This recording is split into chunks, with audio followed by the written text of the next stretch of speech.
Allez, salut à toutes et à tous, ravi de vous retrouver. On va parler bien évidemment de ce qui se passe en ce moment sur les cryptos. Belle chasse au stop, hein, j'ai vraiment envie de dire, c'est même carrément académique. Maintenant, c'est vraiment Bitcoin qui mène la danse. On va voir si cette dynamique-là se poursuit. Je vais vous parler de certains arguments, on va reparler de certaines patterns que je vous avais déjà donné il y a un moment, mais bon, pour certains, ça va être nouveau. Donc on va repartir là-dessus, et on parlera bien évidemment Apple, on parlera d'autres trucs, des scénarios qui vont devoir éventuellement changer, d'autres qui pourraient se déclencher dans pas longtemps, comme l'euro-yen. On parlera donc de tout ça aujourd'hui. On va essayer de faire un petit tour à UDNZD, parce que je vois que ça continue de pousser. On regardera Tesla qui va essayer évidemment de nous trouver un bottom avec Apple qui n'a pas déçu. Mais attention, hein, ce soir, il reste évidemment les résultats de Tesla. Donc eux, par contre, je pense qu'il y a pas mal de chances que ça déçoive, parce qu'ils brûlent le cash à une vitesse impressionnante. Donc on va voir un peu tout ça. Et donc hier, General Electric qui s'est offert 3,50%. J'ai vu ça en fin de journée et franchement ça m'a pas déplu du tout. Alors Apple, j'ai été un peu déçu, je pourrais pas le cacher. Mais encore une fois, ce n'est que partie remise. Et par contre, voilà, donc General Electric, enfin, ça tient un support 3 fois de suite. Bon, celui-là me semble intéressant, c'est surtout que cette fois, on revient chercher des précédentes résistances sans franchir le support. Et ça change franchement la donne. Ça veut dire que là, effectivement, on a un volume qui se positionne. Et ça devient très intéressant. Donc voilà, on va voir si cette fois ça permet les franchissements. Maintenant que tous les gaps sont comblés, on n'a laissé aucune trace derrière. Je suis prêt à renforcer General Electric beaucoup plus fortement, hein, puisque je pense que si les actions repartent dans le sens d'une tendance haussière, General Electric cette fois en fera clairement partie. On voit bien que la petite bulle secteur tech et concentration des flux, ça marche pas très très bien. On est plutôt en train de chercher n'importe quoi à se mettre sous la dent qui soit pas complètement pourri, et je pense que General Electric tôt ou tard va commencer à intéresser du monde. Parenthèse refermée, on en parlera juste après. Et on va s'attaquer directement aux cryptos, comme ça les cryptomaniaques pourront rapidement passer à autre chose. Donc hier, il y avait un timing intéressant sur le Bitcoin, et on voit bien que c'est le driver. Le problème, c'est qu'hier, il y avait des timings intéressants sur l'Ethereum, sur le Ripple, sur le IOTA, et Bitcoin était un peu au milieu de nulle part, en tout cas sur une zone qui n'avait pas trop d'intérêt technique, puisque je vous avais donc noté cette zone-là dès hier, où vous avez dit, bon, probablement Bitcoin, ça va se résoudre comme ça, c'est-à-dire une zone de range, et si on échoue sous la rouge, on risque de se retaper la bleue. Voilà, ce matin, on est sur la zone bleue, je viens de racheter du Bitcoin, je tiens toujours mes Ethers, mes Ripple, tout ça, hein. Bon, alors eux, ils sont vraiment dans le rouge, ça, il n'y a rien à dire.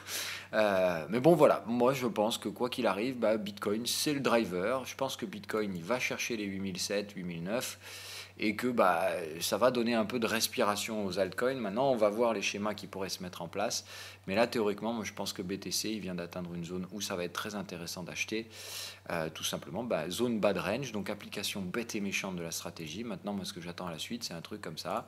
Hein, on vient chercher ici la zone rouge, mais on doit casser légèrement, enfin au moins vient chercher la partie haute de la zone rouge, un pullback ensuite dans la zone neuneux si possible, pas jusqu'en bas, bon on verra si ça peut redescendre jusqu'en bas, pourquoi pas, et derrière évidemment on vient chercher les résistances. Donc moi théoriquement le schéma que j'attends c'est ça, en phase de hausse, donc je m'attends à ce qu'on dépasse les 8009, qu'on aille peut-être même chercher les 9003. Bon, c'est à voir, hein. C'est vraiment pas magie. On peut très bien faire juste ça, bas de la zone, ici, là, venir chercher ce truc-là. Mais normalement, c'est dans le schéma, je veux juste te dire, voilà, dans le schéma, ça devrait faire 5 vagues de hausse. Donc le principe maintenant, c'est d'attendre que ces 5 vagues de hausse se terminent. Généralement, la vague 5 est d'amplitude comparable à la vague 1, c'est-à-dire que si on a bien ici notre creux de vague 4 en ABC, tout ce qui est de plus classique, théoriquement, voilà. Alors, c'est pas de l'ABC, c'est du WXY ici, c'est-à-dire ABCW, d'accord, hein, ça fait ça, ça, ABCX et ABCY, mais je pense qu'on a terminé les deux impulsions, hein. Première impulsion baissière, consolidation, seconde impulsion baissière, bon gros pétage de stop, on arrive sur les zones support qui avaient été précédemment identifiées. Moi, franchement, je n'hésite pas une seule seconde à acheter du BTC ici. Alors j'achète à l'aveugle, hein, complet, mais encore une fois dans un range, rien à foutre des signaux. Tout ce qui m'intéresse, c'est les ratios risque-rendement. Donc autrement dit, ici c'est intéressant d'acheter, j'achète, point barre, on verra bien si ça marche ou ça marche pas. Faut pas surréfléchir dans les stratégies de range. Ce qu'il y a, c'est qu'ici dans la lecture, je vois pas grand chose qui pourrait inciter à des ventes, d'accord, des prises de profit qui incitent effectivement à des consolidations, oui, mais pour moi les signaux restent bien tendanciels. Je vois pas de raison de flipper. Alors ça peut aller un petit peu plus bas, hein, pour aller chercher quand même ici la zone des 38% de Fibo, mais bon, honnêtement, moi au-delà de ça, je vois pas une raison. Alors non, ça n'a rien à voir en plus. Ce sont les 38% Fibo. Non, voilà, donc non. Là, ce qu'on fait, c'est que normalement, on doit mettre des Fibo ici, de cette vague-là, et on doit targeter un de ces niveaux Fibo. Et on avait le 38.2 qui était juste là. Voilà. 38.2 était là, 61.8 se trouve ici. Si on s'amuse à le faire du bottom, parce que des fois il joue là-dessus, voilà, dans ce cas-là, on vient de chercher pile poil le 38.2. C'est donc ici une raison valable de repasser éventuellement acheteur. Bref, donc moi cette zone-là me paraît très intéressante. Je reprends donc du Bitcoin. J'y vais à 1000 euros, encore une fois, tout petit. Là, on est en train d'essayer de grappiller les miettes de la fin de tendance. Donc il est hors de question que pour ma part, j'en mette un petit peu trop dedans. Ça fait que je tiens mes Ethers.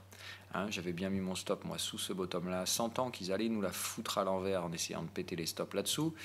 Et bien, c'est chose faite. Ça m'empêche, je regrette absolument pas les achats d'hier. Hein. Je vous les ai donnés, évidemment, je les ai pris. Hein. Je ne fais pas partie des gens qui disent des choses qu'ils ne font pas. Donc, j'ai bien renforcé mes Ethers hier. Putain, je vais y arriver. Hop. Donc, moi, j'ai un prix moyen qui est à peu près par là. 447, 448. Bon, encore une fois, c'est pas fameux. Hein. Comme sur le BTC, au final, beaucoup de spéculation. Et puis, j'arrive pas à avoir les bons prix parce qu'on a des actifs très punchy qui veulent emmerder le monde systématiquement, mais bon, je pense que comme le Bitcoin, au bout d'un moment, ça va finir par me donner ce que je veux. La structure n'est pas celle que j'attendais, donc je vais essayer obligatoirement revoir, mais par contre, encore une fois, ça pointe quand même, je pense, sur les mêmes targets. Je vais vous expliquer pourquoi. Moi, ce que je vise maintenant, c'est donc en fait la même chose que ce qu'on avait fait sur BTC, c'est-à-dire qu'ici, pour moi, il n'y a pas de structure de tendance. C'est pas possible, d'autant plus qu'ici, on a cassé ce support, mais on n'a pas encore cassé celui-là. C'est pour ça que je pense qu'il faut faire attention. En fait, ce qui me gêne, c'est que ici, ça paraissait presque trop évident de trouver un support, et je me dis, le marché va juste nous emmerder le monde. Comme le Bitcoin avait de la place, il casse, ça fait casser tous les alts, mais on vient chercher des prix juste plus intéressants, on vient casser les stops de ceux qui les avaient mis un peu trop proches. D'où la raison, encore une fois, de la spéculation sans levier. Spéculer sans levier, ça permet de bouger ses stops. Hein, voilà. Enfin, c'est pas de bouger, mais ça permet d'avoir beaucoup plus de flexibilité sur le niveau d'invalidation, et ça, c'est très important dans la spéculation. Parce qu'encore une fois, je vous le rappelle, la spéculation, c'est vraiment... il faut que vous appreniez à accepter au plus profond de vous la théorie du chaos, le fait que quoi qu'il arrive dans le marché, vous maîtrisez que dalle, et que ça ne changera pas. D'accord? Mais donc ici, la structure impulsion, consolidation, impulsion, donc ça fait ABC théoriquement. On ne peut pas savoir à ce moment, ça pouvait très bien être 1, 2, 3, 4, 5, à la condition effectivement de ne pas casser ce point-là. Maintenant qu'on a cassé ce point-là, ça veut dire qu'ici on était bien sur une structure ABC, A, B, C en consolidation. Je pense qu'on a terminé la conso. Ça veut dire que théoriquement, il nous reste un ABC à faire qui fait généralement 127% de la première structure et qui va normalement les faire sous forme d'ABC. D'accord? Donc c'est toujours la même chose en fait qui nous attend, c'est juste qu'on va y aller probablement de façon différente sous une structure ABC qui ressemble plus à ça et qui normalement vient chercher une extension de type 127% de la structure W au point X. D'accord? Donc là, c'est notre nouvelle extension Fibo. Alors, ce qui m'emmerde, c'est que je ne sais plus qui est quoi maintenant. Voilà. Donc, théoriquement, on doit chercher ici une zone 127, a priori, à peu près. 100, 127. 100, on voit que ça fait un peu de sens. 127, non. Donc, moi, je dirais effectivement, sans grande peine, je vise toujours les mêmes niveaux, c'est-à-dire un peu au-dessus du 127. C'est vrai que c'est un peu gênant parce qu'en termes d'occurrence Fibo, ça ne donne pas grand-chose. Hein. Voilà, je préfère être franc, ça casse pas des briques. J'aurais bien aimé que le 127 aille nous chercher bien proprement ici. Mais ce qui m'importe surtout, ce sera la target affinée après ABC. C'est-à-dire que, en fait, ce qui compte surtout le plus, c'est de respecter la structure ici ABC. C'est-à-dire que, normalement, si vous avez bien compris le principe, si on vient faire une vague A qui vient ici, et je pense qu'elle a franchement beaucoup de chances de le faire, si on fait une vague B fortement retraçante, effectivement, je pense qu'on aura du mal à aller bien plus haut que le 38%. parce qu'on fera la vague C en projetant 127% de la vague A. Okay, au creux du point B. C'est-à-dire qu'en fait, je pourrais vraiment donner une target pour le point C que quand on aura fait A et B et qu'on sera en train de se diriger vers C. C'est là où j'aurai une target beaucoup plus précise pour chercher ce point C. Maintenant, si on fait ça, c'est-à-dire un tout petit retracement sur la vague B, ce que je pense en plus qu'on va faire, parce qu'il me semble que ce niveau-là va devenir un fort support et que c'est lui qui permettra d'aller se projeter, je pense qu'on pourra dans ce cas-là aller viser jusqu'à nos 605, qui est quand même un gros niveau sur les terres. Okay. Par contre, après, attention, ça reste une structure de consolidation, ce qui veut dire que derrière, on repartira baissier. Hein. Voilà. Donc, de toute façon, moi, dans mon timing, ça reste à peu près ça. Je vous avais dit, je pense qu'on reste haussier, direction fin septembre, et que fin septembre, pour ma part, il faudra probablement reprendre des schémas vendeurs sur tout le monde. Hein. Et là, donc, effectivement, surtout sur les altes et compagnie. Voilà. Et relâcher ces BTC. Moi, je ne prendrai plus de ventes fortes maintenant, c'est-à-dire, quoi qu'il arrive, les ventes que je vais prendre sont vraiment faiblement leveragées, c'est de la fin de tendance. Le but, ça va être de racler les stops de ceux qui auront été un petit peu trop optimistes dans ces altcoins et Bitcoin. Mais je ne m'amuserai pas à vendre de l'Ether, par exemple. Je vendrai un peu de Bitcoin parce que, voilà, et c'est tout. J'en choisirai un seul pour les parties ventes. Je pense vraiment qu'on est sur les phases terminales, donc je pense qu'il est plus nécessaire maintenant de se dire je m'expose fortement à la vente, avec pour objectif, évidemment, derrière, de récolter des gains. Moi, je vous rappelle que mes ventes ne servaient qu'à financer les futurs achats en buy and hold. Comme ça, moi, je vous ai dit, je n'ai investi en fait rien du tout dans les cryptos. Rien de mon compte personnel, puisque j'ai juste tout l'argent que j'ai gagné en spéculant à la baisse sur les CFD. C'est cet argent-là que j'utilise pour acheter mes cryptos. Ensuite, bref, parenthèse refermée. Donc voilà, la structure que j'attends, c'est donc ça. Donc théoriquement, je m'attends à un rebond de l'ensemble des cryptos, Ripple, IOTA, Bitcoin, pour rentrer dans un nouveau cycle haussier, on va dire de août à fin septembre. Mais je pense que fin septembre, il faudra sans problème repasser vendeur. J'ai toujours un renfort prêt, sur la partie Ether, c'est-à-dire que si effectivement on marque,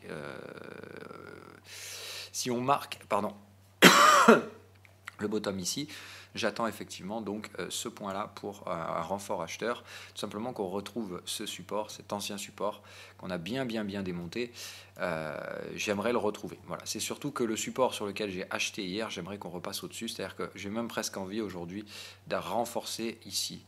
Au niveau de l'achat d'hier, si on revient installer des clôtures au-dessus de cette zone support, franchement, il me semble que voilà. Alors, c'est pas une zone support pour l'instant. Pour l'instant, c'est une zone neutre, c'est-à-dire une zone qu'on a testée et qu'on a débordée sans revenir tester. Ce qui veut dire que normalement, on doit revenir là-dedans et soit c'est bear, on va plus bas, soit ici on le reprend, c'est-à-dire on installe des clôtures au-dessus de cette zone-là.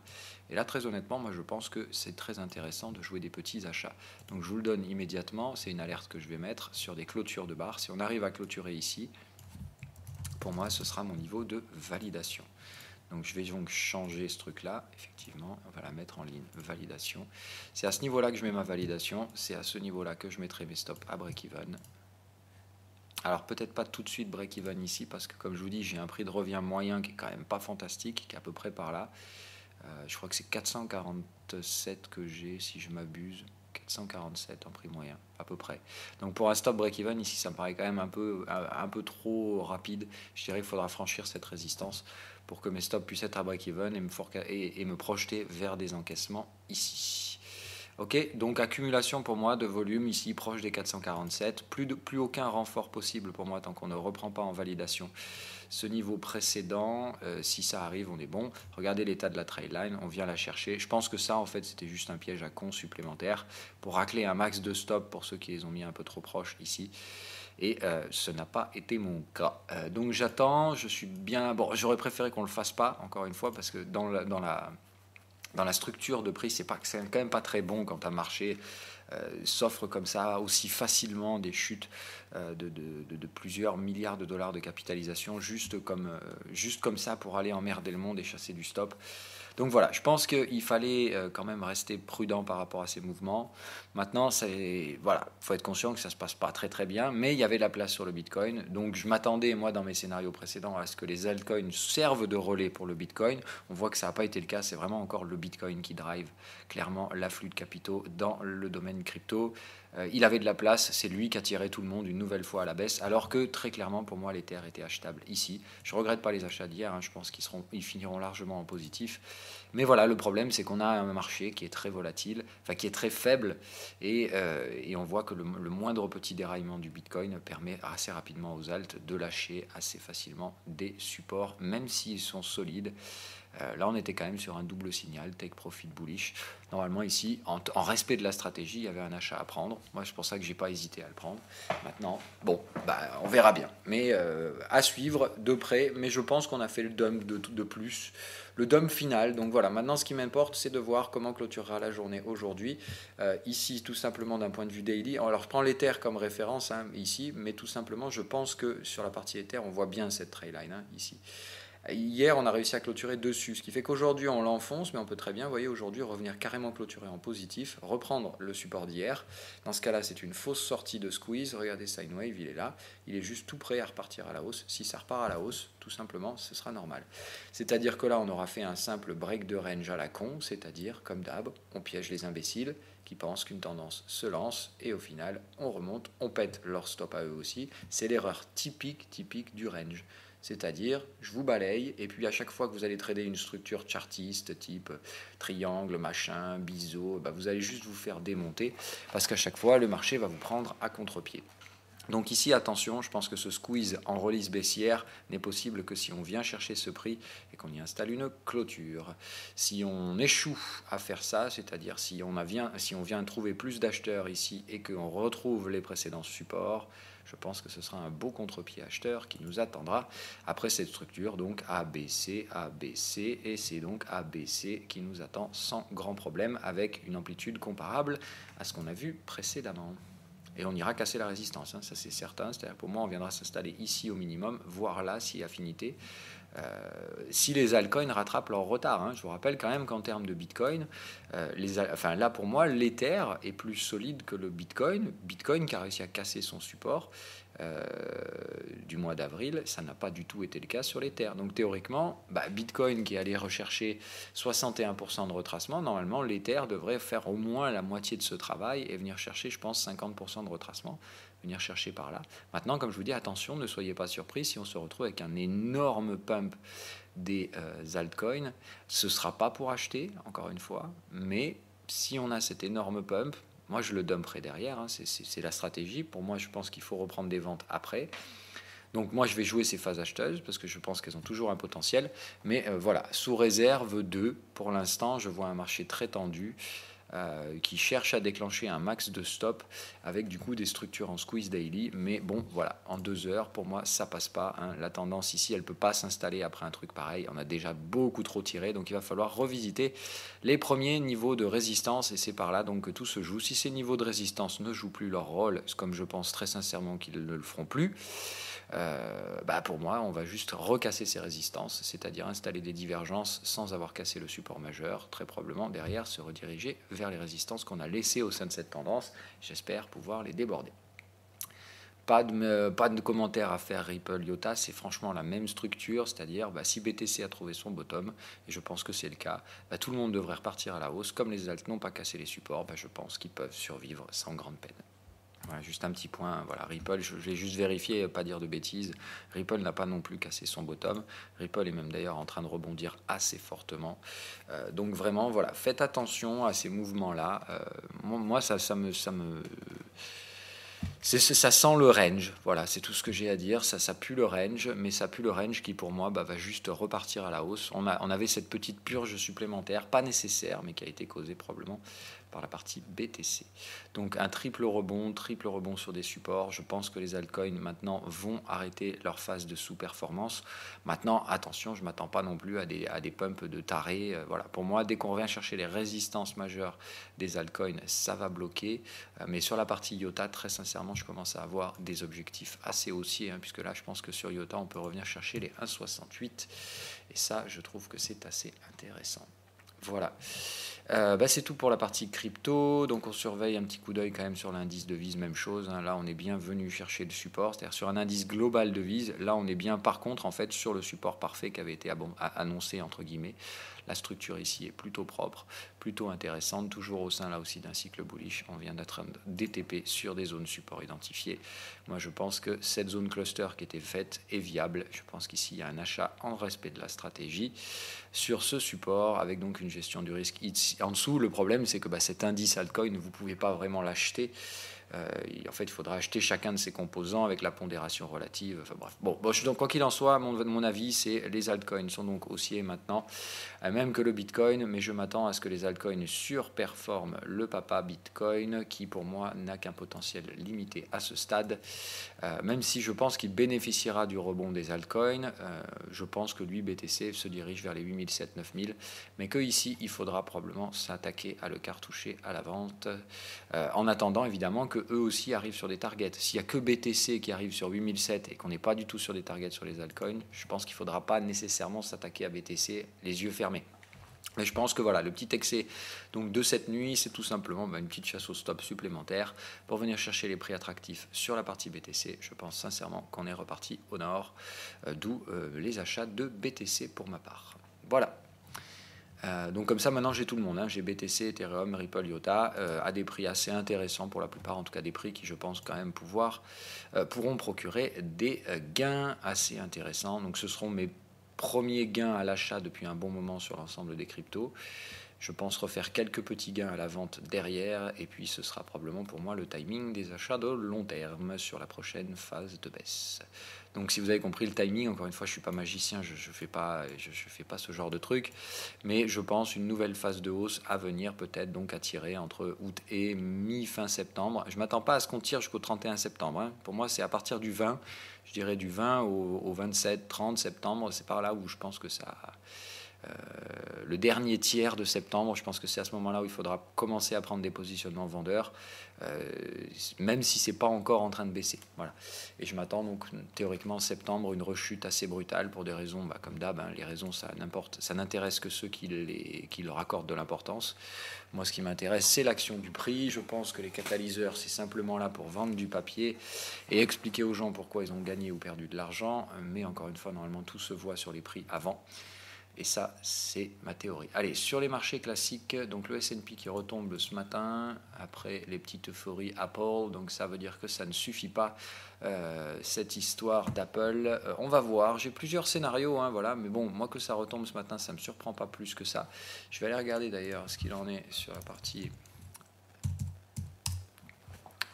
cotation d'Apple, parce que je lui vois un destin très très similaire à ce que nous a proposé Amazon, c'est-à-dire, rappelez-vous comment ça s'est déroulé sur Amazon. Voilà, Amazon, ça a ouvert en sommet historique, ça a été vendu, mais vendu de chez vendu, voilà, et ça a cassé le support immédiatement derrière.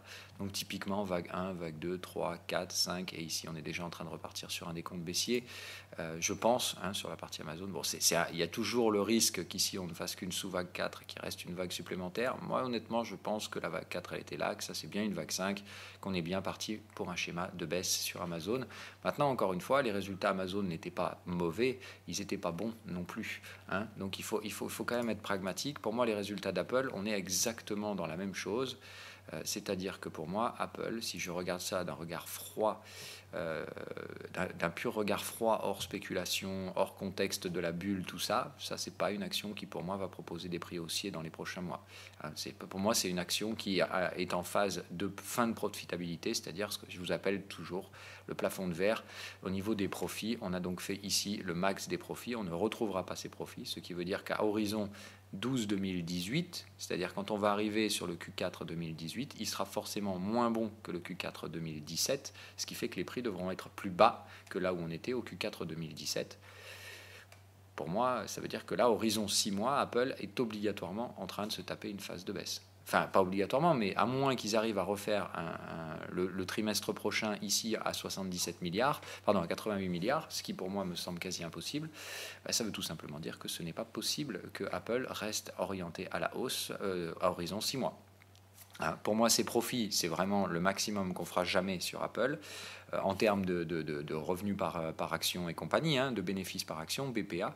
C'est le maximum qu'on a eu. Donc, c'est-à-dire que là, ça fait 2 trimestres de suite que les revenus et le bénéfice par action baissent et l'action monte. Il y a quelque chose qui est anormal. C'est parce qu'on est toujours au-dessus des quarters précédents. C'est-à-dire qu'on compare toujours les prix par rapport à un an avant. D'accord ? Le marché se projette généralement sur un an et compare par rapport à l'un an, aux 12 mois précédents. Ce qui est une aberration totale, puisqu'on le sait, quand on est en fin de cycle, on ne se projette pas du tout sur 12 mois, on essaie déjà de se projeter sur le prochain trimestre. Donc moi, je pense que le prochain trimestre va être encore orienté à la baisse, mais comme on va le comparer par rapport à ce trimestre qui est mauvais, ça peut laisser une petite opportunité, entre guillemets, de dire, allez, on achète encore pour un petit trimestre, et après, évidemment, on lâche tout. Mais je vous l'ai toujours dit, la structure de liquidité sur Apple, tout comme sur Amazon, ce sont des structures de bulles, c'est-à-dire accumulation de capitaux, et capitaux qui refusent de sortir.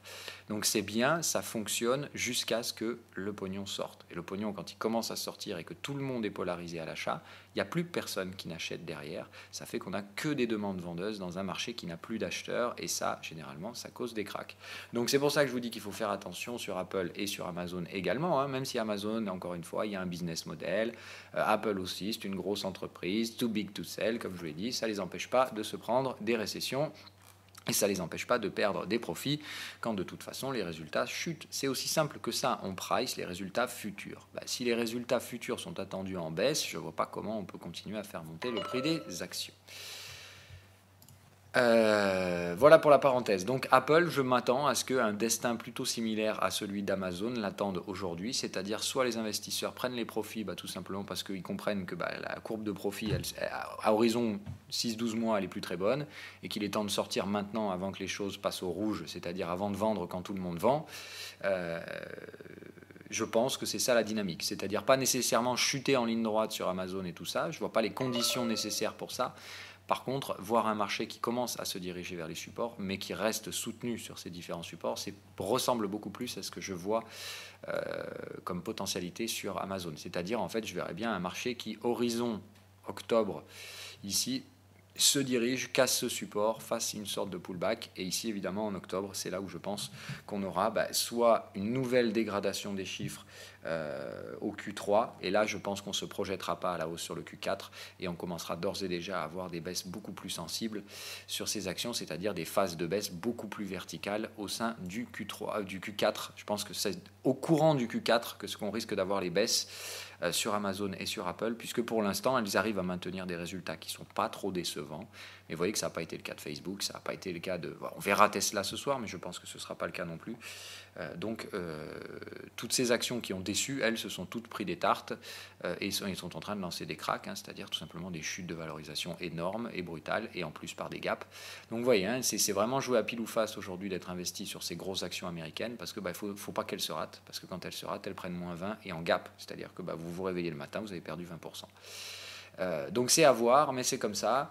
Moi, je reste toujours sur le schéma en place, c'est-à-dire que je vends toutes celles qui me semblent très faibles, Tesla, Apple, Facebook, Nvidia, Netflix, Amazon, je l'ai du coup, mais je pense pas nécessairement qu'Amazon, je la prends parce que je pense qu'ici, elle a atteint son sommet historique. Je pense qu'elle ira jamais plus haut que ça, en fait, Amazon. Mais je ne pense pas que ce soit pour tout de suite le bam, vous voyez, le lâchage de la valeur. Je pense que là, on va commencer à baisser un petit coup, stagner, et puis après, sous condition des prochains trimestres. Voilà, je pense qu'en fait, Amazon, dans la tête des investisseurs, on va encore vouloir un peu de rêve et se dire peut-être que le prochain trimestre sera à la hausse par rapport au trimestre précédent et qu'on pourra peut-être s'offrir un petit peu plus de visibilité, même si très honnêtement, moi, dans une logique investisseur, je pense qu'il y a quasiment aucune chance que ça se produise, mais le marché peut peut-être quand même vouloir un peu d'optimisme, en tout cas pas trop de pessimisme sur ces valeurs-là à court terme. Donc je pense que Facebook et Amazon, ça va se maintenir proche de ces sommets, mais en cassant des supports, et en ne cassant plus de résistance, ou alors très marginalement, et du coup on va petit à petit dégrader la perception de ces valeurs avant qu'elles commencent à lâcher un peu plus sérieusement. Ok, donc patience, je pense, sur le couple Amazon et Apple. C'est les deux plus grosses et elles semblent être bien soutenues. Quid de Tesla ce soir, on verra bien. ce que ça en dit. Sur le gold, bah, ça franchit toujours pas, hein, voilà, no comment. Du bruit, toujours du bruit. Ça essaie de chasser les stops, ça essaie de chasser les stops, ça essaie de chasser les stops. On a une trailline qui est à moins 17, qui est donc tout à fait prête à un défonçage acheteur. Maintenant, pour l'instant, ben, on voit que ça passe pas. Donc, on attend gentiment que ça se débloque comme situation sur le gold, sur le silver. Alors il y a l'US Oil hier qui m'a bien cassé les couilles une nouvelle fois. Donc on va voir si ça annonce une correction étendue ou non. C'est-à-dire dans ce cas-là un ABCW. Alors je vais regarder la structure, hein, voilà. Mais si théoriquement ici, moi c'est ça qui me fait peur. C'est pour ça que je ne veux pas vendre l'US Oil maintenant parce que je pense qu'on va pouvoir revenir là et tester deux stratégies. D'accord ? C'est-à-dire qu'à mon avis, ici, ce qu'on risque, c'est soit on fait ça. Et ça, c'est sale, parce que c'est la même chose qu'on vient de faire sur les alts. C'est-à-dire, en fait, on vous fait miroiter, mais ça reste juste des structures de range beaucoup plus complexes. Et derrière, on se redirigera pour une nouvelle série d'ABC, pour une consolidation plus complexe, et aller offrir des prix beaucoup plus intéressants pour vendre. Vous avez compris ? La structure, en fait, ce serait ça. C'est tout simplement donc A, B, C, mais ça ne marche pas. Donc, on refait un ABC à la baisse et non pas une suite de tendances, d'accord ? Mais pour moi, le point à vendre, il est là, d'accord ? Et dans ce cas-là, c'est soit on fait effectivement WXY, d'accord, et ici effectivement j'ai des prix très très très intéressants à vendre. L'US Oil je le vends, hein. Il n'y a aucun doute là-dessus, l'US Oil je vends. Maintenant c'est quand la question et quel prix. Pour le prix je pense que celui-là est assez intéressant, donc les 69-67, parce que ici soit c'est vague 1, 2, 3, 4, 5 et on repart sur une vraie belle vague de tendance et entre guillemets l'US Oil c'est déjà game over et on va aller casser ce support et puis aller s'installer en tendance en dessous, hein, je vous la mets en daily pour le contexte, donc c'est vraiment soit on est déjà là en phase de tendance et on va aller se diriger probablement vers les $60 et aller breaker cette zone là où il y a peu de volume. Option numéro 2, ça nécessite une consolidation plus complexe et moi très sincèrement je pense que c'est ça la structure. Ça me paraît trop brutal, trop rapide sur l'US Oil, trop. Voilà, je pense que ça manque de catalyseur réellement. Après, il faut être pragmatique, c'est mature. Hein, c'est-à-dire que là, si vraiment ça devait déclencher une structure de tendance, je pense que des breakouts sont possibles. Mais dans ce cas-là, il faut attendre que ça break le bottom. Ok ? Donc je dirais éventuellement pour ceux qui sont chauds, jouer un trade en breakout. Il y aura des gains assez faciles à faire ici. Hein, mais par contre, évidemment, le levier sera minime, c'est-à-dire que ce sera prendre un risque de breakout pour gagner pin-ups. C'est pas trop le genre de truc que je fais moi habituellement, mais donc je vais surveiller. Et ici, il y aura éventuellement une entrée conditionnée à un signal vendeur. Si on a un signal vendeur ici, donc pour essayer de jouer un trade spéculatif. Et ce trade spéculatif, c'est je le prends, je sécurise. Si ça passe pas, j'accepte de lâcher le gain. Voilà. Mais c'est en gros, je prends, ça casse le bottom, je me mets break-even. Et ensuite, soit ça dérouille ici, et c'est tout bon, et soit ça dérouille pas, et je me fais chasser la position spéculative. Mais je préfère une position spéculative avec un peu de levier, mais peu de risque, qu'une position en breakout avec un levier de merde pour gagner un coup de 200 ou 300 balles. Je trouve ça un peu dommage. Voilà. Ce que j'ai à penser, alors GBP, voilà, parce que là on arrive sur le big day pour GBP. Je vous rappelle qu'on y est là. Alors attendez, je vais rechercher. Calendrier éco, il est où déjà ? Où es-tu ? Hop. Donc le calendrier économique. Demain, la grosse journée GBP. Donc aujourd'hui, je pense qu'on va avoir les positionnements spéculatifs sur cette paire. Vous voyez assez facilement en daily quelle est la structure. Le marché tente de tenir une oblique baissière pour maintenir une pression vendeuse et espérer accélérer à la vente. Moi, si c'est ça qui se met en place, très sincèrement, je pense que GBP, il va falloir lâcher l'affaire. On a testé tous ces supports majeurs.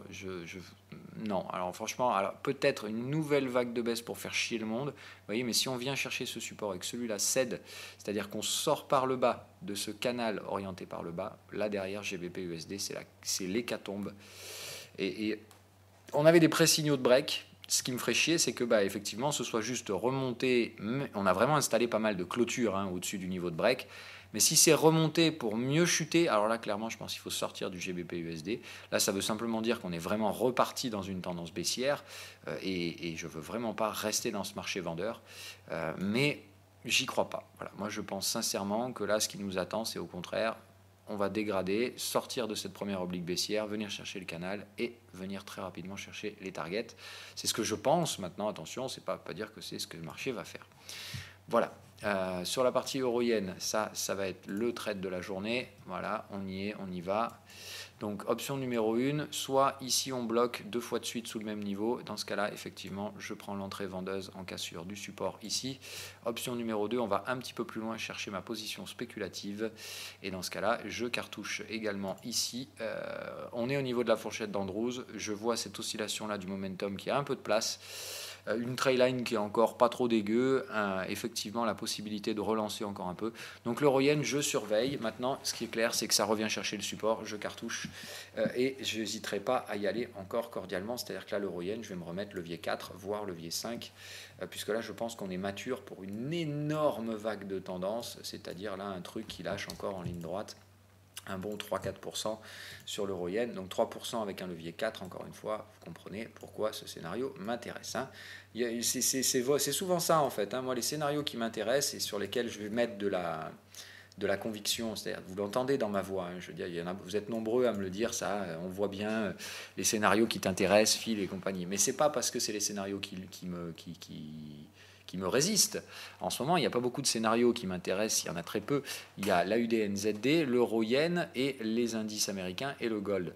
Alors, il y en a qui se passent bien, comme l'AUDNZD, il y en a qui se passent un peu moins bien, comme le gold et les indices américains, un peu moins bien, comme l'euro-yen, qui m'a un peu piégé quelques fois sur des pullbacks un peu brutales et des pullbacks très profonds, comme là, à cause de la BOJ. Il y a des scénarios qui ne marchent pas du tout pour l'instant, comme le gold et les indices américains, mais ça finira par payer. Alors, les indices américains, ça commence, hein, c'est-à-dire que je suis déjà en spéculatif hors risque, donc déjà c'est assez confortable, et je vais me positionner sur des renforts. Mais le jour où ces scénarios... Pourquoi je parle beaucoup de ces scénarios? Parce que le jour où ils vont valider, s'ils valident, ils vont me donner de très gros gains. C'est simplement ça qui fait que je mets beaucoup de conviction dans ces scénarios, parce que s'ils partent... c'est un max de pognon que je prends. Voilà, c'est-à-dire qu'après, derrière, j'ai des scénarios mineurs dont je vous parle très peu ou avec très peu de conviction, comme l'USD CNH, des trucs comme ça, l'USD MXN, parce que je m'en fous, j'ai mis peanuts là-dessus. C'est des petits bonus, quoi. Ça fait gagner 200-300 balles par-ci par-là. Moi, ce qui m'intéresse, c'est vraiment l'euro-yen, les indices américains, parce que eux, s'ils payent, ça va payer grave, quoi. Le VIX, c'est pareil, c'est des scénarios, je les suis tous les jours et je vous rabâche tout le temps la même chose, parce que eux, le jour où ils vont déclencher, c'est pas des 200-300 euros que je vais gagner. C'est ça la différence. Hein. Voilà, c'est là ma rentabilité sur le compte, elle dépend majoritairement pour la partie fin de l'année, on va dire les 2 derniers trimestres, ça dépend que de ces scénarios-là. Si je remplis tous ces scénarios-là, je vais faire une année de dingue. Si je remplis que la moitié des scénarios, ça restera une bonne année. Si je me fais péter euro-yen et indice américain et VIX et tout ça et gold, si je me fais encore péter des stops, bah, l'année elle finira pas très très bien. Toujours très largement en positif, mais j'aurais rendu beaucoup des énormes gains du début d'année sur ce scénario américain qui s'était super bien passé. Évidemment, je préférerais pas. Voilà. Donc on verra tout ça. J'ai pas grand chose à vous ajouter aujourd'hui, puisque sincèrement ça reste un peu la même chose. La nouveauté du jour, c'était donc les cryptos, qu'on fait ce petit push pendant la nuit, mais qui je pense est bien parce qu'en fait comme ce push est catalysé, je pense qu'on peut assez facilement gérer son risque sous le niveau qui a été touché. Donc je pense que pour ceux qui ne se sont pas fait déclencher les stops parce qu'ils n'avaient pas mis beaucoup de levier et qu'ils avaient été assez souples, je pense sincèrement que maintenant on est plutôt bien positionné. Pour ceux qui se sont fait prendre les stops, je vous recommande tout simplement de faire preuve de patience. C'est-à-dire, je vous rappelle toujours que quand vous êtes pris un stop, on ne rentre pas en position immédiatement. Si vous avez mis un stop un peu trop serré, que vous vous êtes fait baiser sur les cryptos, soyez rationnel, soyez sage, pensez qu'il ne faut pas re-rentrer immédiatement. Même si je vous dis, je pense que maintenant, après cet excès, on a probablement une zone pour gérer le risque à l'achat. Et dans ce cas-là, il est logique de re-rentrer, mais je vous rappelle qu'on ne rentre pas sous des prix, on ne rentre pas quand les prix sont sous résistance. Si par exemple vous voulez racheter des Ethers, vous attendez que moi je renforce. Voilà. Donc vous attendez qu'on vienne installer des clôtures au-dessus de 437. Et quand on fera ça, vous viendrez vous positionner à l'achat dans cette zone-là en gérant votre risque sous le bottom.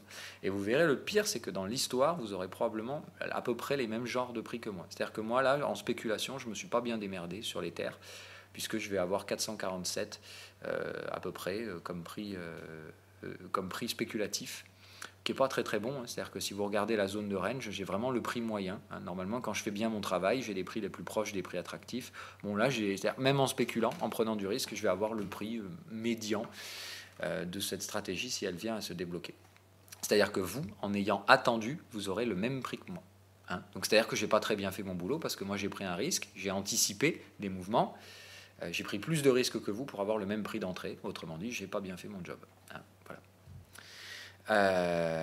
Je regarde rapidos s'il y a autre chose que j'aurais oublié, mais a priori non. Alors JPN, et on va regarder. Ouf, voilà, FTSE, magnifique. Putain, le FTSE. Ah, celui-là, je le savais qu'il allait nous baiser la gueule hier et qu'il nous prenait pour des cons. Alors, j'avais mis un gros ordre de vente, hein, sur le FTSE. Alors là, je ne vous le cache pas, j'ai vraiment mis un très très gros ordre de vente ici. 7824. Bon, je suis un peu déçu du coup qu'ils ne sont pas allés me le chercher, mais je ne suis pas surpris de voir le FTSE se faire péter la tronche ce matin. Celui-là, c'est pareil, hein. De toute façon, j'ai mis un gros ordre de vente ici aussi. Lui, quand il va tomber, je vous ai dit, ça va faire mal, hein. Attendez-vous à ça dans l'autre sens et plus rapide. C'est-à-dire que vous prenez ça ici, vous dites, ok, déjà la pente là, elle n'est pas dégueu, 59 degrés, allez, on va dire 58 degrés. Ok, attendez-vous ici à un truc encore plus pentu que ça. C'est-à-dire que là, théoriquement, moi je m'attends à un bon truc comme ça, voilà, bien vertical, bien catalysé, pour remettre les pendules à l'heure. Et derrière, on verra. Si ça tient le support ici, pourquoi pas retrouver des sentiments acheteurs. Ça voudra dire que Wall Street est en range également, mais pas baissier. Si Wall Street continue ses conneries et déclenche un crack, bah voilà, tout simplement le FTSE derrière, il va casser ce support, fera un petit pullback, mais dans tous les cas, lui, il sera rentré dans un schéma récessif, il aura fait son sommet historique, et je serais bien heureux de l'avoir shorté allègrement sur ce dernier. Donc le JPN, voilà, alors lui, il m'emmerde par contre, parce que, hop, voilà. Alors ce qui me gêne, c'est que moi sur le JPN, du coup, je suis rentré vendeur, attendez, je vais vous donner le prix, j'ai renforcé où, moi? Je crois là, si ma mémoire est bonne. Je crois que c'est par là ou sur celle-là. Alors soit là, mais j'ai renforcé sur une de ces deux résistances. Donc là, évidemment, je suis dans le rouge. Et ce que j'aimerais bien voir, c'est effectivement une chute. C'est-à-dire que dans ce cas-là, je voudrais... Ça, c'est une vague 1 pour moi, hein. Clairement, ça a une tronche de vague 1 impulsive. Le problème, c'est que voilà, nouveau TP ici, ça annoncerait soit on termine une vague 2, et dans ce cas-là, c'est pas grave, je me serais juste positionné un peu trop vite, pensant qu'on aurait fait 1, 2 et qu'on était déjà dans la vague 3. C'est pour ça que moi, je payais tous les pullbacks, je vendais tous les pullbacks, pensant qu'on était déjà en train de préparer la vague 3. Qui arrive du coup, hein, c'est qu'une question de timing, mais c'est-à-dire que moi dans ma tronche je pensais qu'on avait déjà terminé la 2 ici, on avait fait un bon niveau de retracement, on voyait bien les deux vagues A, B, C, mais vous voyez souvent le marché vous emmerde et il décide d'aller faire une structure à la con un peu plus consolidante juste pour piéger tout le monde. Donc je pense qu'il faut rester quand même vendeur sur cette chose là, tant que ça vient pas là-haut, pour moi il n'y a pas d'invalidation. Et vous voyez, ça c'est plutôt bon signe, parce que si le JPN se met à flancher également, ça veut dire que très probablement les mouvements du yen récents, catalysés par la BOJ, vont très probablement ne pas fonctionner, ce qui me semblerait normal, hein. Et là, pour le coup, la BOJ prend une mauvaise décision de politique monétaire, à mon sens. Maintenant, encore une fois, ça c'est la perception que moi j'ai, on va voir si le marché a la même que la mienne. Mais pour moi, c'est dangereux ce qu'ils sont en train de faire, c'est-à-dire de continuer à dire non, il faut rester assouplissant, il faut rester très accommodant en termes de politique monétaire le plus longtemps possible. Voilà, non, on ne sort pas, même si l'économie est en bonne santé. Voilà, ça veut dire en gros forever QE, on ne s'arrêtera jamais. Bon, voilà, le problème, c'est qu'ils sont quand même à 100% du PIB, hein, donc au bout d'un moment, il va falloir se calmer, hein. Mais donc voilà, cette volonté de ne pas se calmer au bout d'un moment, ça va leur coûter très cher, et je pense que ça se verra, peut-être pas sur la devise immédiatement, mais ça risque de se voir très rapidement, par contre, sur le secteur action. Donc tout simplement, je m'attends aujourd'hui à une evening star sur la partie JPN, c'est-à-dire je m'attends à ce que ce soir, il clôture plutôt sur le support. Je vous le mets ici en 2 heures, hein, voilà. Donc je m'attends à ce que ça revienne ici, Evening Star 2 heures, pour terminer la vague 2. Ce qui fait que pour ma part, derrière, si on fait ça et que ce soir on clôture en se réorientant à la baisse, je vais renforcer mon JPN avec un stop ABC au-dessus de cette vague 2 qui sera donc confirmée. Pour l'instant, je vais attendre une structure de renversement. J'ai bien le momentum qui est OK, mais pas sine wave, donc je suis obligé d'attendre plus de confirmation. Donc sinon on continue de grinder ici, hein. Moi tout ce qui m'importe c'est qu'on ne déborde pas cette résistance. Si on déborde ça, ça commence à me gêner et ça sera des signaux, pré-signaux invalidants pour ma part. Encore une fois, spéculatif, mes stops sont très très loin pour ne pas... En fait, je vais être honnête, je ne mets pas de stop sur le JPN. C'est de la spéculation en 2 heures, ça m'étonnerait. Je vois pas de gros catalyseur qui pourrait me péter la tronche. Je prends un risque, ça c'est clair, mais bon, je pense pas prendre un risque démesuré non plus en restant à la vente sans stop sur l'ensemble de ces indices. Encore une fois, si je faisais des trades en 15 minutes, ce serait complètement stupide. Mais en 2 heures, bon, théoriquement... à moins d'un cataclysme. Et puis si je me réveille demain et que pour une raison X ou Y, il y a un cataclysme qui fait exploser les indices à l'achat, voilà, il faut bien comprendre ça. Je vous parle souvent de gérer le risque. Okay, c'est-à-dire que là, par exemple, si je faisais la même chose mais à l'achat, je mettrais des stops, je vous le dis clairement. Parce que là, ce n'est pas une question de... Là, le risque sur les actions, c'est qu'un truc se passe mal, très mal, que ça surprenne complètement le marché et qu'il s'écroule. On a des valorisations très tendues, ce qui fait qu'il y a un risque permanent qui est très très faible. C'est du 0,01% et compagnie, mais il est là, ce risque. Il est toujours présent et c'est un risque de baisse. Donc, si vous voulez, à l'achat... C'est très dangereux de vous dire je ne mets pas de stop et je vais me coucher, il n'y a pas de souci, demain matin je me réveillerai, tout ira bien. Parce que s'il se passe un truc dans la nuit et que ça surprend le marché, vous pouvez très bien vous réveiller avec un moins 10. Et là le problème c'est que si vous n'avez pas mis le stop, ça va vous coûter très très très très cher. À la vente, je ne pense pas qu'on ait le risque de se réveiller avec un plus 4, plus 5% à la hausse. Vous comprenez ? Il n'y a jamais de risque zéro, mais voilà, normalement ce genre de risque, on les voit venir. C'est des élections, voilà. Donc non. Pour moi, le risque de me réveiller demain matin avec un plus 4% sur le JPN me paraît très peu probable. Donc, m'en fous, je ne mets pas de stop. Voilà. Mais je mets des niveaux d'invalidation. C'est très clair que quand je me réveille le matin, c'est le premier truc que je vois sur mon téléphone. Quelles sont les alertes qui se sont déclenchées pendant la nuit ? Si je me réveille et que je vois invalidation S&P, invalidation JPN, invalidation FTSE, invalidation... voilà, j'aurais compris direct qu'il faut que je me lève et que j'aille prendre des stops, quoi. C'est aussi simple que ça. C'est vraiment... c'est tout con, Allez, bref, parenthèse refermée. Je pense qu'on a parlé de tout ce qu'on avait à dire. Donc, je vais prendre vos questions. Et puis... Alors, une analyse EOS. Oui, c'est vrai, vous êtes pas mal à trader dessus. C'est vrai que j'en vois pas assez beaucoup. Donc, on va le faire rapide. Alors, je sais que vous, pour la plupart, vous faites de l'EOS BTC. Mais moi, je fais que du dollar. Je trouve ça plus pertinent. Ouais, pour moi, ça me semble bien. Alors, on n'a pas réussi à franchir la résistance ici, ce qui est un peu dommage. Breakout baissier, moi, je ne m'attaquerai pas sincèrement à vendre ce truc-là, à acheter ce truc-là.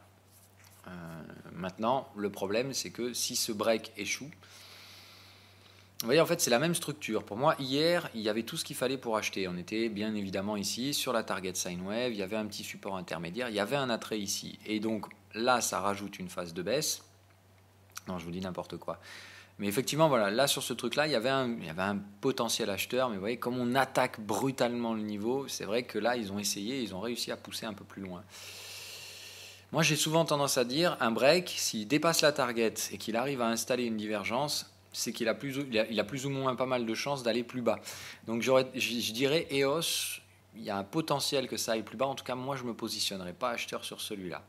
Pour moi, lui, il me semble être un candidat un peu dangereux. Maintenant, lui, il faut être conscient, c'est que comparé à ses compères, il est quand même vachement mieux positionné.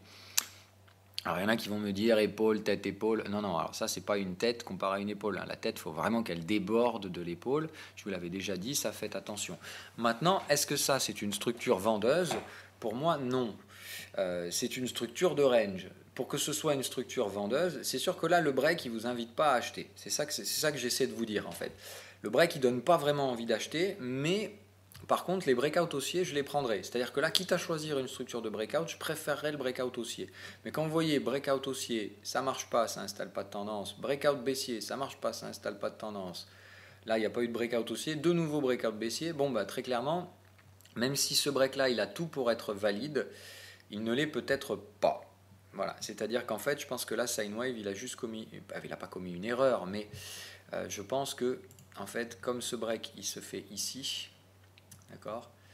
Je pense qu'il a mal placé la target parce qu'il y a eu 2 cycles avant. Ce qui fait que lui, à mon avis, il n'est pas allé chercher bien loin pour vous mettre la target et il est juste allé chercher au sein du cycle précédent. C'est-à-dire qu'il est allé chercher là, même pas, il est allé chercher là du coup, et il vous a mis, il vous a mis la première target disponible.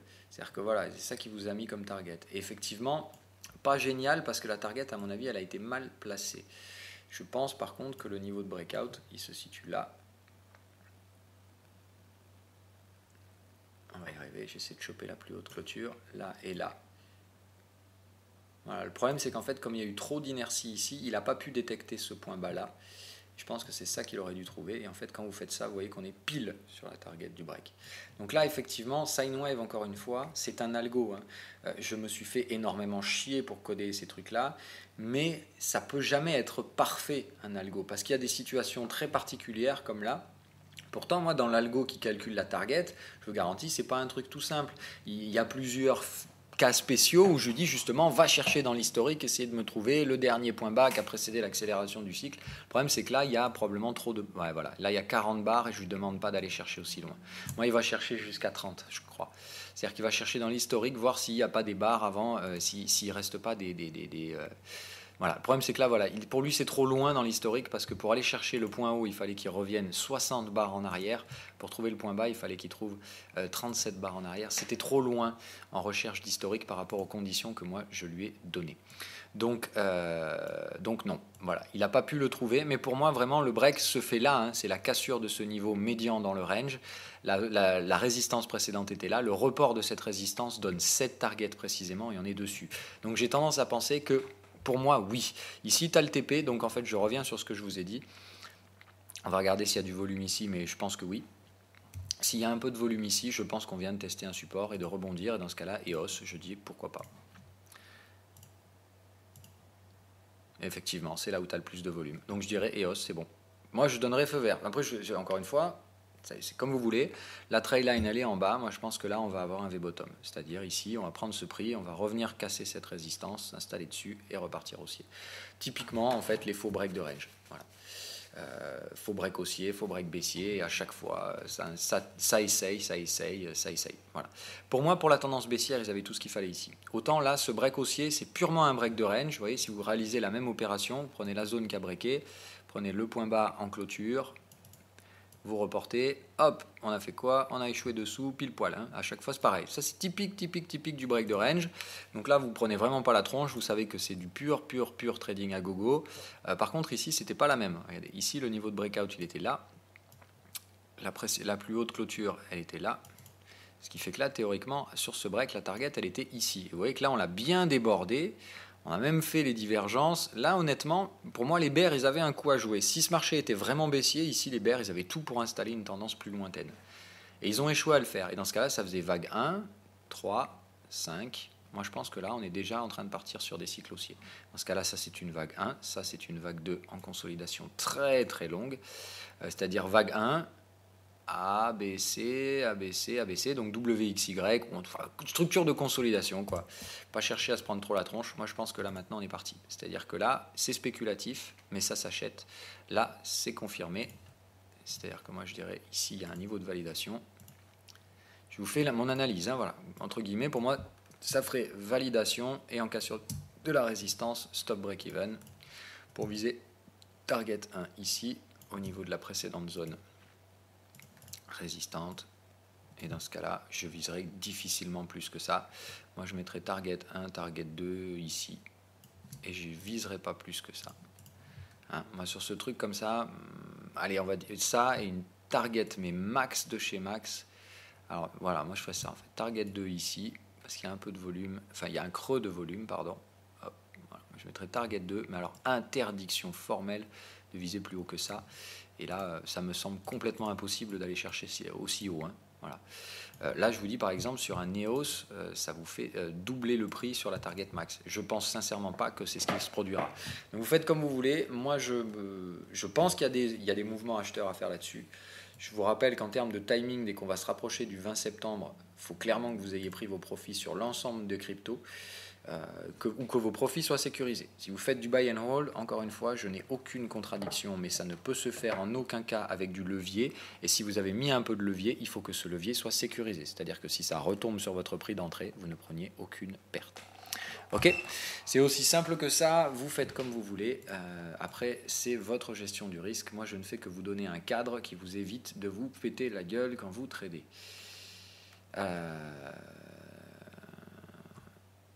Ok. Alors, pour moi, le LTC est à 70 euros. C'est bon pour moi, je vais me positionner car j'attends depuis un mois et je m'en fous. Je fais du long terme. Ok, bah tu fais ce que tu veux, Quentin. Euh, sur quel site penses-tu que c'est le mieux de se positionner sur le Gold et les US? CFD, moi je pense que c'est le plus simple. Maintenant, on a fait une émission sur ça lundi soir. Je t'invite à la revoir dans ce cas-là pour voir un petit peu la nouvelle réglementation CFD, dans quelle case tu vas te mettre en fonction de ton capital. Après le choix du broker, je ne vous conseillerai jamais là-dessus.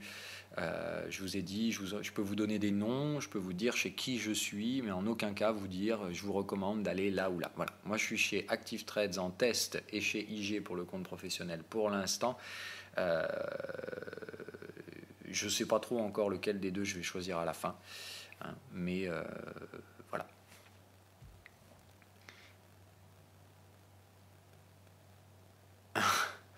Le Cardano. Alors, bon, non, je ne vais pas les analyser tous, hein, les alts.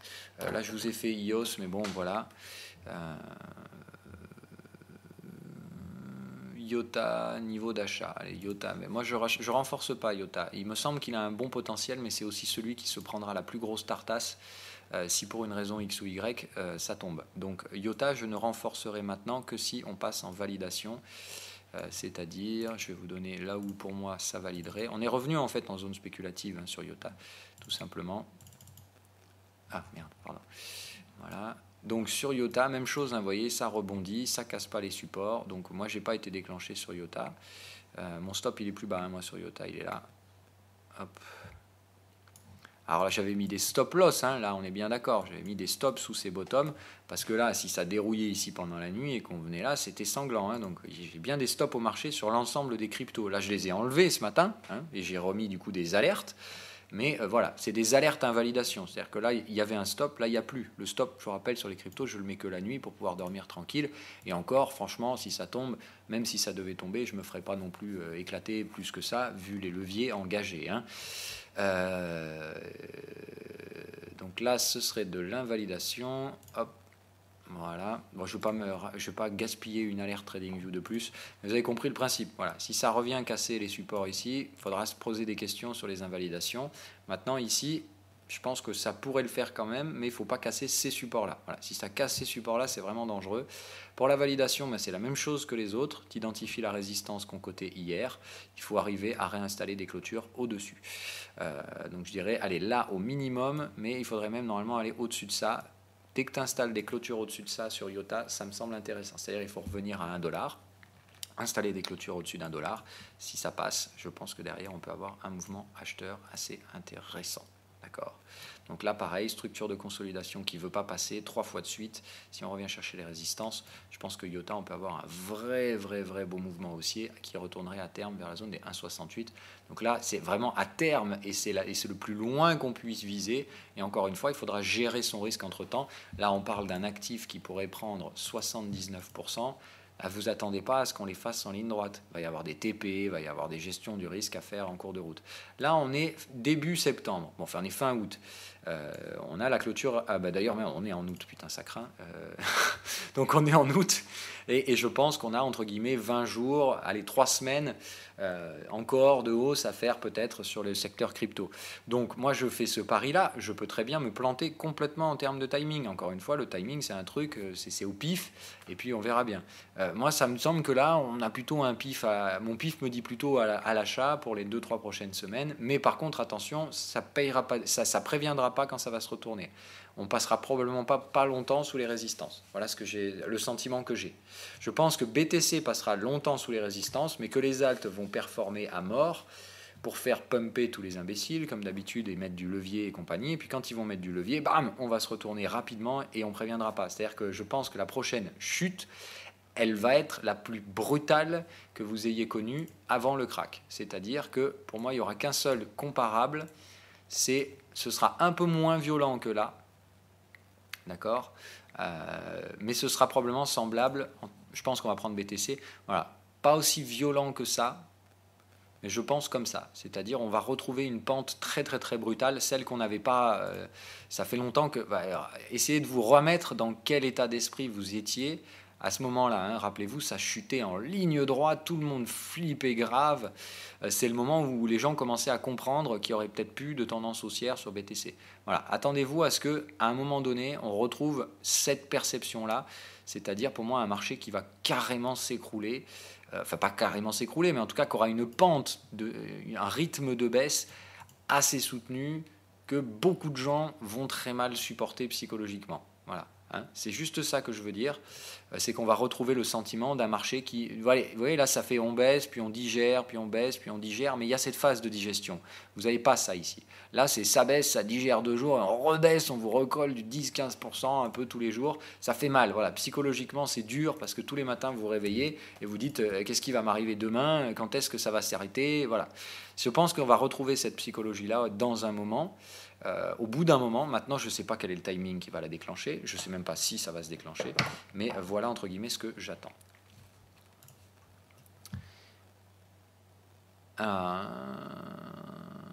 Comment ça dangereux? Bah non, encore une fois, si tu mets du levier, c'est dangereux, oui. Si tu mets pas de levier, non, c'est pas dangereux. Et puis je t'ai donné un niveau d'invalidation sur les terres. Moi, je vous les donne, mes niveaux d'invalidation. Il faut quand même qu'on soit pragmatique. Je vous donne les niveaux sur lesquels je mets mes alertes invalidation. Après, je vous ai toujours dit, la différence, c'est que vous, si vous êtes débutant, gérer votre risque sur les niveaux d'invalidation, c'est quelque chose que vous aurez beaucoup de mal à faire parce que vous allez arriver dessus, puis vous allez dire, ouais, non, moi, je suis toujours confiant, je reste. Et puis, en fait, vous allez vous accrocher à votre aide, même si tout est rouge et compagnie. Moi, je ne pense pas que pour l'instant, sur les terres, ça se passe mal. Voilà. Je pense tout simplement qu'il y a un risque que ça se passe mal. C'est pour ça que je mets des stops la nuit, mais je mets des stops loin. Et encore une fois, moi, je spécule. Ce qui fait que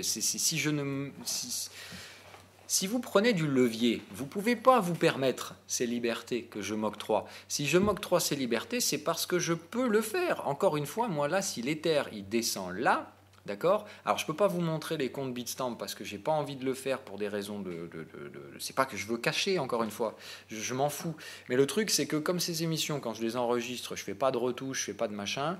Et on m'a toujours dit, fais gaffe parce qu'il y a des hackers très inventifs aujourd'hui. Et évite de montrer tes comptes et tes machins. Mais bon, voilà.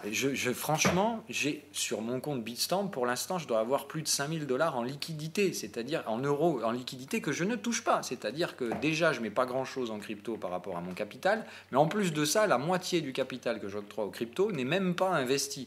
C'est vous dire à quel niveau je suis intéressé par les cryptos pour l'instant. Vraiment, je ne mets que dalle en pognon.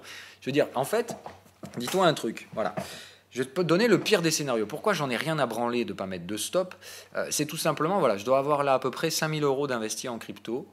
Alors moins que ça, hein, même ça, je crois que j'ai que 4005. Ça veut dire que là, si demain toutes les cryptos disparaissent, j'ai perdu 4500 €. Voilà. Combien j'ai gagné sur les cryptos depuis qu'on est à 17 000 et compagnie? J'ai gagné pratiquement 12 500 €. Donc, quoi qu'il arrive, je m'en fous. Tu vois ce que je veux te dire? Demain, ça peut tomber les cryptos et ça peut valoir zéro, mais toutes les cryptos, hein, Bitcoin, machin, zéro. Plus personne ne veut de crypto. Je m'en fous, j'ai quand même gagné du pognon. Donc, que je mette des stops ou pas des stops, je vais te dire, je m'en branle. Moi, je ne trade pas avec levier sur les cryptos. Là, c'est acheté sur un compte Bitstamp. Bitstamp, il n'y a pas de levier. Hein. Donc, tu ne vas pas chercher à compliquer. Moi, je ne fais pas du Bitfinex et compagnie. Donc, c'est très simple. Je ne prends aucun risque. Donc, quand je prends aucun risque, je ne vois pas la nécessité de mettre un stop. Comme je te dis, au pire, je vais me réveiller demain matin, je vais avoir perdu moins 10 sur les trucs. Mais je mets un stop quand même. Je le mets parce que dans la gestion de mon risque, c'est comme ça que je le fais. Mais je le mets toujours très loin. Je le mets à un endroit où, pour moi, les prix ne peuvent pas aller. D'accord? Il faut bien toujours raisonner comme ça. Vous dites le stop, c'est la perte maximale que j'accepte sur un trade. Moi, je me dis le stop, si on y arrive, je veux vraiment, vraiment plus être acheteur, quoi. Mais moi, dans ma tête, le stop, c'est le truc que le prix ne doit pas aller chercher. Que le prix ne peut pas aller chercher. D'accord? C'est pas du tout la même démarche que la vôtre. Où toi, tu te dis, si on tombe là, je perds 500 €, ça me fait chier, donc je vais mettre mon stop là. Moi, ça n'a rien à voir. Je n'en ai rien à foutre de combien ça me coûte sur le Bitcoin ou sur les cryptos, parce que dans tous les cas, c'est des gnognottes. Ce qui m'importe, c'est je me dis, je veux me coucher tranquille. Comme ça, si demain matin, pour une raison X ou Y, je me réveille et elles ont pris moins 30 les cryptos, ben, je me suis quand même fait stopper dans la nuit à moins 5, moins 10, quoi. Et je n'ai pas laissé tirer jusqu'à moins 30. C'est juste ça que je fais. C'est des stops vraiment de protection en cas de gros cataclysme baissier, parce que tout à l'heure, je vous parlais des risques baissiers des indices. Il y a les mêmes risques baissiers sur les cryptos. Effectivement, pour une raison X ou Y, je peux très bien me réveiller demain matin avec des cryptos qui ont perdu 50%. Si tu veux, il suffit qu'il y ait un vrai catalyseur, un élément exogène imprévu par le marché, ça peut totalement te faire chuter les cryptos de moins 50%. Face à ce risque, qui est certes minime, mais toujours présent en trame de fond, je mets toujours des stops quand je vais me coucher sur les cryptos. D'accord ? J'espère que tu saisis la différence. Je fais toujours des stops, mais je vais les placer là où le prix normalement ne peut pas aller. Pas dans un marché normal, où il faut forcément un gros catalyseur de ouf qui cause l'effondrement du marché globalisé et l'effondrement de la liquidité pour que ces stops-là soient pris. Mais sinon, pas de stop pour moi, mais des niveaux d'invalidation. Sauf la nuit, où effectivement, comme je te dis, des stops, mais des stops où là, normalement, on ne peut pas aller. Je vais me mettre 2 ou 3 supports en dessous. Voilà. J'espère avoir répondu à ta question.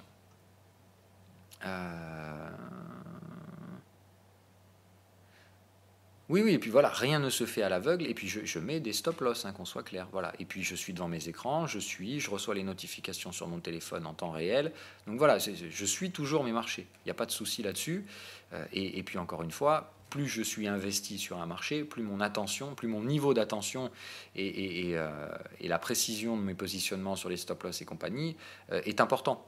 Là, comme je vous dis, franchement, si ça tombe, les cryptos, même si tout s'effondre, je vous dis, c'est 4 500 € de perte maximum. Je n'en ai rien à branler, vraiment rien à branler. Donc, ce qui veut dire, imaginez-vous que même si je me réveille demain matin, j'ai oublié de mettre mon stop, on se réveille, les cryptos ont perdu 30%, je vais perdre 2 000 €. Voilà, je ne sais pas si vous vous rendez compte, 2 000 € par rapport à la taille de mon compte et la performance que je fais. C'est que de chi. Voilà, ça va m'effacer 4-5 jours de gain, c'est tout, quoi. C'est quelque chose qui revient très très vite. Donc il faut faire très attention. Voilà, il faut toujours remettre les choses en contexte. J'évite de vous parler d'argent en euros parce qu'en général ça ne veut rien dire. Mais là je vous parle en euros parce que vous comprenez bien pour la partie crypto. Et il faut que vous compreniez que ça ne représente rien du tout de mon capital en investissement globalisé et encore moins en investissement spéculatif. D'accord ? Je l'ai dit, j'ai un compte à 50 000 € en CFD. Alors même un peu plus, puisque j'ai IG et Active Trades, et j'ai 15 000 sur Active Trades, 50 000 sur IG. Mais il y a ça, et 10 000 € à côté sur le compte Bitstamp, et je commence à le faire monter. Voilà, je commence à gagner un peu d'argent sur le compte Bitstamp pour avoir toujours plus de capacité d'investissement, et à la fin, je vous ai dit, je mettrai probablement 5 000 de plus, donc probablement 15 000 au bout de la chaîne d'investissement en crypto. C'est tout ce que je ferai, et je ne mettrai pas de levier. Ça veut dire que j'achèterai pour l'équivalent de 15 000 € de crypto-devises. Pour en acheter, comme je vous l'ai dit, probablement 3, voire 4, si peut-être je décide que Ripple rentre dans la liste. Mais sinon, ce sera probablement les 3 qui ont été cités, c'est-à-dire l'Ethereum, le Bitcoin et le IOTA. Et peut-être Ripple qui arrivera aussi, mais pour l'instant, je ne suis pas encore décidé à ce niveau-là. Voilà, j'ai répondu à l'intégralité de vos questions. Ça fait encore 1 heure d'émission. Je suis désolé, je vous oblige pas à les regarder jusqu'au bout, encore une fois. Mais voilà, c'est le prix à payer. Je suis un grand blablateur, vous le savez, c'est comme ça. Allez, bye bye.